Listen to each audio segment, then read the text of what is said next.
sido expuesta, ¿no? Que es abordar cómo Israel utiliza las denuncias de antisemitismo para contrarrestar el posible efecto que tienen las denuncias, ¿no?, de los atropellos del sionismo.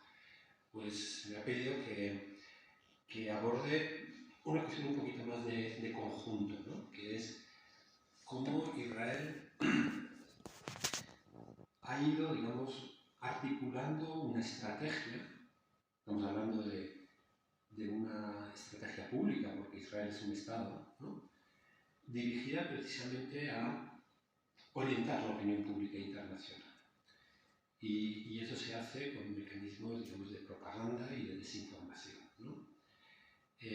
Es el marco, por lo tanto, en el que se da esa asimilación entre antisionismo y antisemitismo, ¿no?, que Israel denuncia y utiliza como bandera de su actuación. Bueno, yo no soy especialista en cuestiones de información en sí, ¿no?, cuestiones de propaganda, noticias falsas, desinformación, etcétera, sino de relaciones internacionales y conozco y he trabajado sobre el caso israelo-palestino. Por lo tanto, mi presentación no va a ser tanto de análisis, digamos, clásico, digamos, de instrumentos de información y desinformación, sino va a estar a caballo entre eso y la política exterior de Israel, ¿no? Me interesa un poco presentar cómo Israel ha organizado, sobre todo de cara al exterior, esa labor, digamos, de convencimiento, ¿no? Hoy se utilizan palabras como diplomacia pública, ¿no?, es una forma de construir una imagen que favorezca sus intereses, ¿no? Por ello hablaré de propaganda, de desinformación, pero también de otras prácticas de Israel en el exterior, ¿no?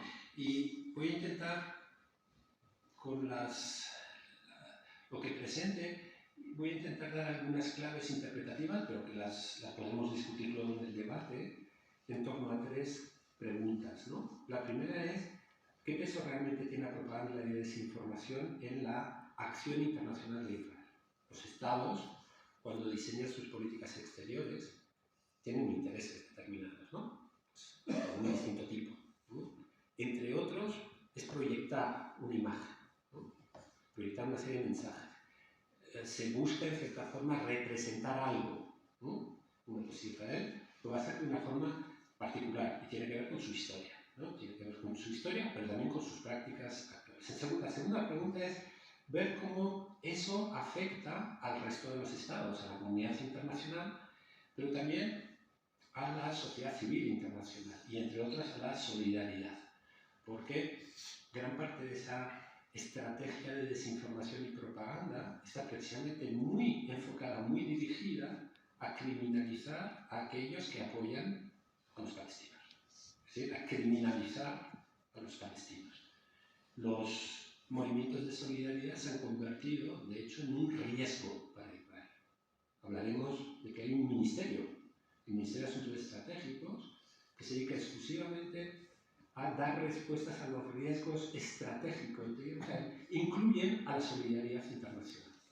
Eso es llamativo, ¿no? Así como que ciudadanos organizados en torno a una serie de valores, ¿no?, de principios, se convierten en riesgo estratégico para Israel. Sí. Pues, y veremos, por lo tanto, cómo el Estado israelí da respuesta. Y la tercera es, en todo esto, ¿qué papel tiene la instrumentalización del antisemitismo, ¿no? Quien hace una crítica a Israel hoy corre el riesgo de que se le apunte desde ciertos ámbitos, desde la embajada israelí, desde el Estado israelí, desde instancias amigas de Israel, como antisemita. Hacemos una crítica a Israel y se nos llama antisemitas, ¿no? Ese es el esquema, y voy a intentar dar algunas claves, ¿no? Y creo que este tema es especialmente relevante para la solidaridad internacional o para los ciudadanos de a pie que consideran que también ser ciudadano en la actualidad significa tener preocupaciones de carácter global, ¿no? Porque Israel considera a los movimientos sociales riesgos estratégicos, ¿no? Y orienta a una serie de actores, muchas veces actores asociativos, fundaciones, a personalidades, ¿no? En esa estrategia. Veremos, por lo tanto, que no es solamente una estrategia pública, sino que es una estrategia que implica actores llamamos, privados, ¿no? Haremos algunas menciones a casos cercanos, ¿no? Pues el caso, por ejemplo, del encarcelamiento de la activista española Juani Ruiz, ¿no? Por ejemplo, forma parte de ese tipo de estrategia, como intentaré. En el día a día, hoy, aquí en España, en Europa y en muchos otros países, nos vamos a encontrar, por lo tanto, con acciones concretas del gobierno israelí dirigidas contra la solidaridad. Nos vamos a encontrar con la actuación de fundaciones de fuera, ¿no? Que intentan, ¿no? Generar, ¿no? Debate público, que presentan denuncias, que de cierta forma buscan influir en la opinión pública, ¿no? Pero también organizaciones españolas. Organización española, y daremos algunos nombres, porque no tenemos por qué ocultarlo, ¿no? Organización española, personalidades españolas que participan de ese juego, ¿no? Bien, entremos un poco en el asunto. Cuando hablamos de propaganda y desinformación, ¿de qué estamos hablando, ¿no? Estamos más acostumbrados al término propaganda. Propaganda es una forma determinada, ¿no? De transmitir información, ¿no? Utilizando muy distintos medios, pero que tiene un objetivo que es influir en la opinión pública en torno a una cosa determinada. Puede ser cultural, política, puede ser la denuncia de una cuestión determinada, ¿no? Conocemos muchos casos antiguos y recientes, ¿no? Pero la característica de la propaganda es que hay una focalización, ¿no? En el que se presenta solamente un aspecto, ¿no? Un aspecto, digamos, de la cuestión que se quiere defender, se repite machaconamente, ¿no? Se convierte en una especie de martilleo, ¿no? Que termina teniendo digamos, un cierto efecto. La desinformación, en cambio, y esta es una definición que da la propia Unión Europea, que ahora está muy preocupada por precisamente el auge de la desinformación, es la proliferación o la profusión de información claramente engañosa o falsa, ¿no? Que se divulga con también una intención, ¿no? En algunos casos para obtener beneficios materiales y en otros casos fundamentalmente para orientar la toma de decisiones, el debate público, incluso confundir a la población, ¿no? Y esto hoy, de hecho, está percibido como un riesgo, ¿no? Un riesgo para la democracia, un riesgo para incluso los mercados, ¿no? Un riesgo de seguridad. De hecho, la desinformación hoy se considera parte de lo que algunos han llamado las guerras híbridas, ¿no? Es decir, esa forma de preparar el terreno, de crear la confusión, de romper la unidad, ¿no? En el bando opuesto, etc., ¿no? La desinformación es un objeto hoy de preocupación, pues muy extendido, que utiliza muy distintos procedimientos, ¿no? Como pueden ser no solamente poner informaciones falsas, ¿no? En medios de comunicación, en redes sociales, etcétera, sino también jugar con verdades parciales, ¿no? Asociadas a bulos, ¿no? Pero también hay una forma de desinformación que es aprovechar la sobreinformación que se puede dar en ciertos momentos, que crea confusiones, que por lo tanto facilita la posibilidad de colocar un relato muy determinado, ¿no? Del año 2010, de Egipto, de Túnez, de cualquier otro lugar, ¿no? Cuando la gente se echó a la calle contra sus dictadores, pidiendo derechos, etcétera, etcétera, sacaron todos sus banderas nacionales, ¿no? En Túnez las banderas de Túnez, ¿no? Apropiándose de los símbolos nacionales, etcétera, y la única bandera que no fue la nacional era la palestina, en todos los países. En Egipto, si veis las fotografías de las manifestaciones de la Plaza Tahrir, ¿no? Lleno de banderas egipcias y palestinas. En Túnez, lleno de banderas tunecinas y palestinas. En Yemen, exactamente igual. En el Mundial de Fútbol ahora, ¿no? Marruecos. En los estadios, banderas marroquíes y palestinas. ¿Por qué eso? ¿No? ¿Es una manipulación de los regímenes? No. Es que la gente entiende perfectamente que el Estado de Israel tiene un pecado de origen, ¿no? Que es el colonialismo. Y que, por lo tanto, cualquier solución tiene que pasar por la descolonización, ¿no?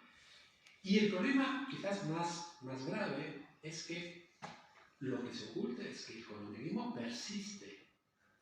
Persiste. Es decir, no fue una cuestión del 48, sino que hoy el colonialismo existe. Hoy se expropia, hoy se expulsa, hoy hay 3 o 4 regímenes jurídicos para la población ocupada. Los palestinos de Jerusalén, por ejemplo, que tienen residencia israelí sin tener nacionalidad, no pueden votar. Solo pueden votar en las elecciones municipales, pero no. Gente sin derechos políticos. A ver, ¿eso no son 2 regímenes entre la población israelí y la población? Tercero, hay un ocultamiento también por parte de Israel y es que los palestinos no existen. No se usa, de hecho, el término palestino, ¿no? A los palestinos que viven dentro de Israel y tienen una ciudadanía israelí se les llama árabes israelíes, ¿no? O no judíos, simplemente. Así figura el carnet de identidad, no judío, ¿no? Ni siquiera se reconoce el nombre, ¿no? A Cisjordania y Gaza no se le llama Palestina, se le llama Judea y Samaria, ¿no? Lo palestino está borrado. Y no solo borrado, sino que además ha habido una apropiación cultural de lo palestino que se ha israelizado. ¿Cuál es el plato hoy típico de la gastronomía israelí que más se vende en el exterior? Los falafel. Los falafel, estas albondiguillas de garbanzos fritas. A ver, ¿de quién es esto? ¿No? No digo que sea de los palestinos en concreto, pero es de la población de esa región. Es compartido desde Turquía hasta Egipto, ¿no? Hasta el zátar, ¿no? Que es el tomillo con sésamo, etcétera, que se pone sobre el pan, etcétera, se ha convertido en un producto israelí, ¿no? Sí. Hay una suplantación, y es una característica del colonialismo. Como decía el historiador británico, ¿no? Tony Judd, curiosamente de origen, bueno, que procedía de una familia judía, británico, el problema de Israel no es solamente una cuestión es una cuestión de anacronismo. Es decir, es un Estado que se ha quedado con unas coordenadas del siglo XIX, ¿no? En el siglo XX, y que se perpetúa hasta el día de hoy, ¿no?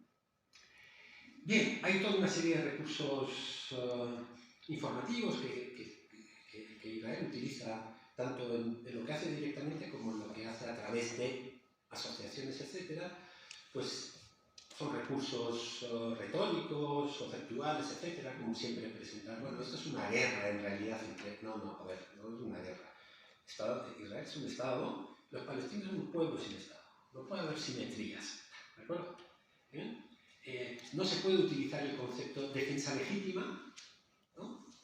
Está reconocido por el derecho internacional. Un Estado puede utilizar la violencia como defensa legítima de su soberanía, pero tú no puedes utilizar ese concepto cuando estás ocupando a otro.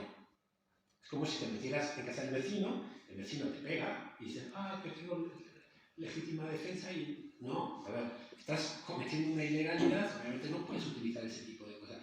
Es decir, esas amalgamas conceptuales, ¿no? Esa victimización propia, es decir, Israel, judíos, perseguidos, holocausto, ¿no? Mientras que el adversario, la estereotipación, las imprecisiones intencionadas, los silencios, muchas veces, por ejemplo, fijaros en algunas, cómo se presentan muchas veces las noticias, ¿no?, sobre este conflicto, que obviamente las noticias que nos llegan en la prensa o televisión, etcétera, están generalmente elaboradas por agencias, ¿no? Y a su vez las agencias se ha ido construyendo el discurso, etcétera, de muy distintas formas, pero es muy llamativo, ¿no? Atentado palestino contra israelíes en un barrio X de Jerusalén. Atentado contra israelíes. No, espera. Atentado sí. Contra israelíes sí. Colonos. Colonos. Y muchas veces colonos armados. ¿No? Falta información, ¿no? Mucha información en esa noticia. Y no es una cuestión de justificar la violencia de unos contra otros, ¿no? Pues se ha presentado a medias la noticia. A medias. Masacre, ¿no? Lo mismo, ¿no? Hay muchas...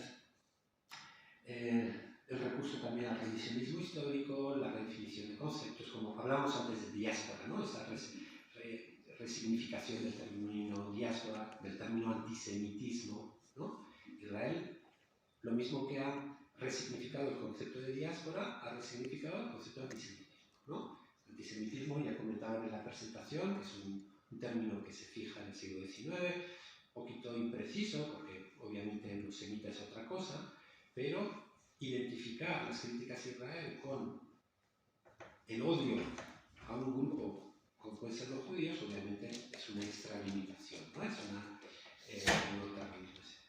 Es muy interesante el uso que ha hecho Israel, sobre todo en los últimos años, de estrategias de lavado de cara, ¿no? Y voy a poner algunos ejemplos, que estos sí que son muy visuales, ¿no? Como puede ser lo que algunos han llamado el greenwashing, ¿no? El lavado de cara con temas ambientales. Israel se presenta en muchos foros internacionales, busca fondos, lleva a cabo proyectos. Se han hecho sobre pueblos que han sido borrados del mapa, cuyos habitantes están en el Líbano, que tienen derecho a retornar. Resolución 994 de Naciones Unidas, ¿no? La gente no... Bueno, si retornas a encontrar un parque natural, porque su pueblo ha desaparecido. El pueblo está debajo de ese proyecto fantástico, ecológico, ¿no? Israel, por ejemplo, se vende al mundo como el mejor gestor del agua. Lo habréis oído, ¿no? Los que saben gestionar el agua son los israelíes. Ahora seguramente con la sequía aparecerán algunos, ¿no? Diciendo, tenemos que ver qué hacen los israelíes cuando hay sequía, ¿no? Porque ellos lo hacen fantástico.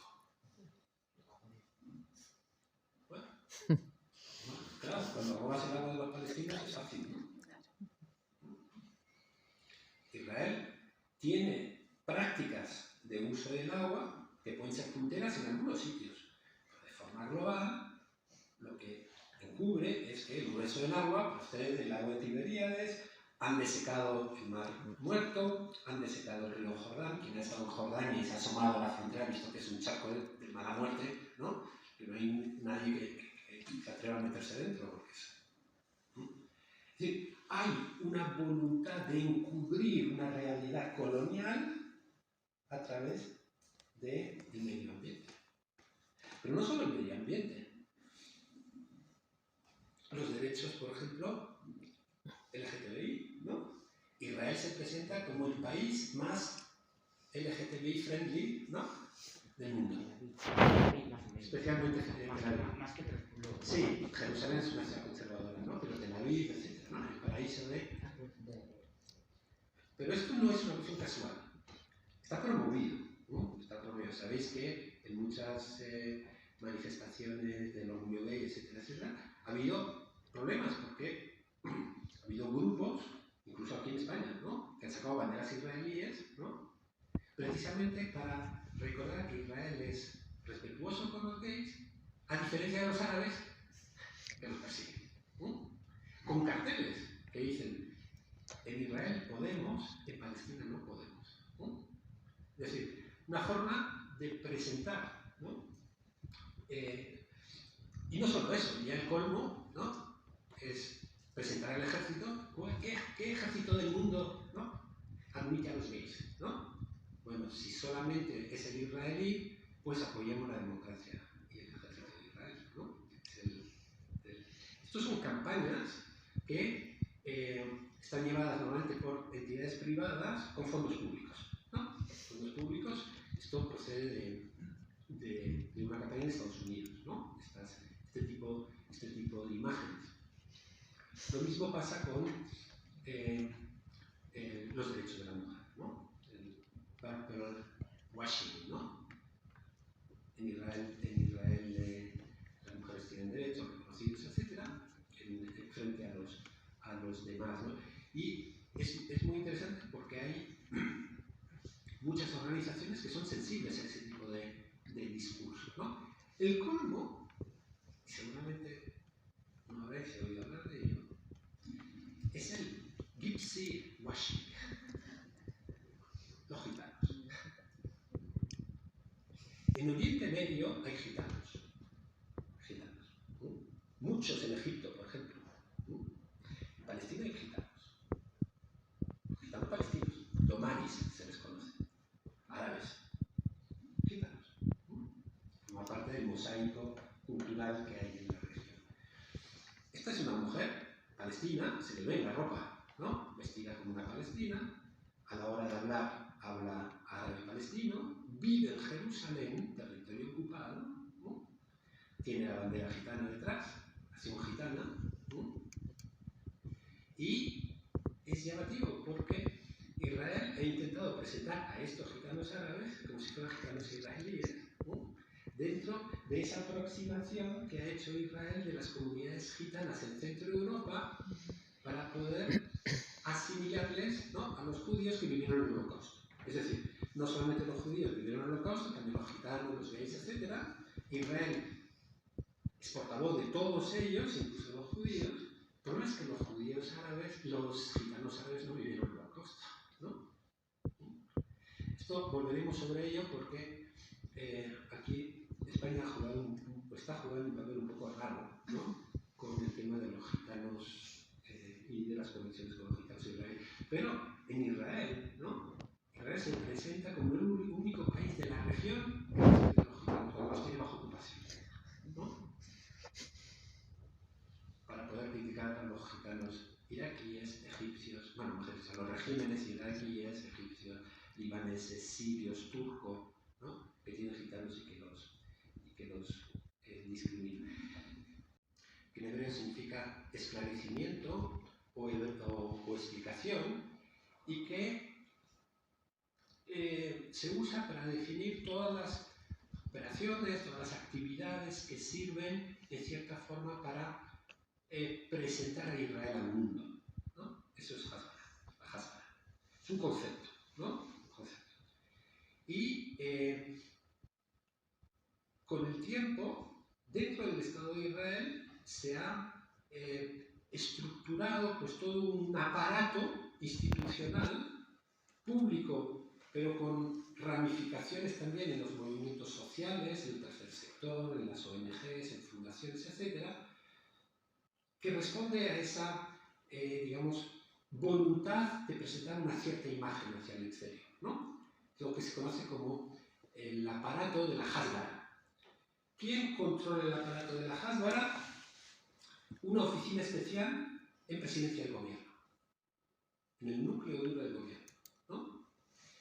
Hay toda una serie de departamentos en distintos ministerios, en el Ministerio de la Diáspora, en el Ministerio de Defensa, en el Ministerio de Educación, ¿no?, que apoyan, que se hacen cargo de distintas actividades, fundamentalmente en el exterior, para proyectar esa imagen, ¿no? Y en ese aparato hay organizaciones no gubernamentales internacionales, entre otros el Fondo Nacional Judío, que es una fundación internacional, tiene su sede fuera que sirve para captar fondos para Israel, fue muy importante en la creación del Estado de Israel, que sigue financiando este tipo de campañas, ¿no? Son campañas, recordad, que sirven para legitimar el Estado de Israel, que sirven para defender los argumentos de Israel y que son parte de la guerra informativa de Israel, ¿no? De la guerra informativa de Israel. En este entramado van a insertarse, por lo tanto, toda una serie de instituciones, a veces visibles, otras veces más opacas, que tendrán sus relés en el exterior. Y cuando hablamos de ACOM o de otras asociaciones aquí en España, es en esta estructura, ¿no? En el aparato, al aparato, mejor dicho, de la Hasbara, se ha añadido en el año 2006 un ministerio, que se conoce como el Ministerio de Asuntos Estratégicos. Ministerio de Asuntos Estratégicos, un ministerio del gobierno, es decir, un ministro, y hay institución, funcionarios, recursos, presupuesto, etc., que tiene por objeto abordar los riesgos estratégicos de Israel, es decir, las cuestiones que pueden poner en riesgo la pervivencia del Estado de Israel, es decir, es el núcleo duro de los riesgos de Israel. Y es donde se planifica la persecución del antisemitismo y de las campañas como el BDS. Es decir, las campañas de boicot, sanciones y desinversiones que los movimientos sociales en el exterior promueven, ¿no? Precisamente en este marco, ¿no? Israel además es un país que tiene una serie de capacidades tecnológicas, fundamentalmente en el sector privado, ¿no? Todos hemos oído hablar de NSO, la empresa de alta tecnología que desarrolló la aplicación Pegasus, ¿no? Habréis quizás oído en los últimos meses hablar de Team Jorge, ¿no? Que es un grupo también que vende servicios al exterior de desinformación. Hay empresas privadas especializadas, pero lo interesante de este sector privado especializado en desinformación es que solo puede operar en el exterior si tiene visto buen gobierno. Porque obviamente no va a vender aplicaciones de espías, ¿no? Hay enemigos del gobierno de Israel, ¿no? El caso de Pegasus es lo más claro, ¿no? ¿Qué es Pegasus? Pegasus es una aplicación que contamina un teléfono y que permite que desde fuera se sepa todo lo que se hace a través del teléfono, ¿no? España pagó 6 millones de euros en el año 2016, ¿no? El CNI español, para tener ese programa espía, ¿no? Pero eso no significa que tú lo gestiones. El programa espía detecta toda la información, la manda a Israel, e Israel lo filtra y te devuelve lo que quiere. Esa es la singularidad de Pegasus. Por lo tanto, cuando hablamos de estos actores privados, ¿no? De alta tecnología que forman parte también del entramado, ojo, que es con el visto bueno de... Finalmente están las redes de apoyo, de voluntarios, etc. Hay instituciones formalmente independientes, privadas, fundaciones de muy distinto tipo. Una muy famosa es el Monitor NGO. NGO es organizaciones no gubernamentales. Es un observatorio de las organizaciones no gubernamentales del mundo que trabajan contra Israel, ¿no? Que hace informes. Tenemos un par de informes hechos por esta organización contra las ONGs españolas, donde estamos todos fichados, ¿no? Tal organización que consigue dinero del Ayuntamiento de Valladolid y que apoya al grupo palestino X, que son terroristas, claro, sabemos todos que son terroristas, ¿no? Un informe así, 2 hechos, ¿no? 2 elaborados en los últimos años, lo hacen entidades de este tipo, ¿no? Forman parte del aparato de Hasbara, pero son instituciones privadas. Algunas incluso tienen su sede en Estados Unidos. ACOM, por ejemplo, es un equivalente español de este tipo de... Lo llamativo de Israel es que no solo ha desarrollado capacidades propias desde el Estado, no solamente ha establecido pues, esa relación simbiótica, ¿no? con organizaciones privadas, sino que además cuenta con un ejército de voluntarios. No le pagan, es que se prestan gratis a trabajar con Israel. Eso es lo llamativo. Y eso es producto precisamente de 75 años, ¿no? De creación de una imagen, de un mensaje, ¿no? Yo vengo de una universidad, la Complutense, que tiene acuerdos con la Universidad de Israel. Os aseguro que todos los años hay un montón de estudiantes que quieren ir a Israel, ¿no? Uno les pregunta pero ¿sabéis dónde lo metéis? ¿Sabéis? ¿Por qué? Que decís, bueno, no, es que nos atrae mucho, nos atrae, ¿no? Esa imagen, ¿no? De algo atractivo, singular, ¿no? Es obviamente una de las fuentes de esta... Esto, por ejemplo, es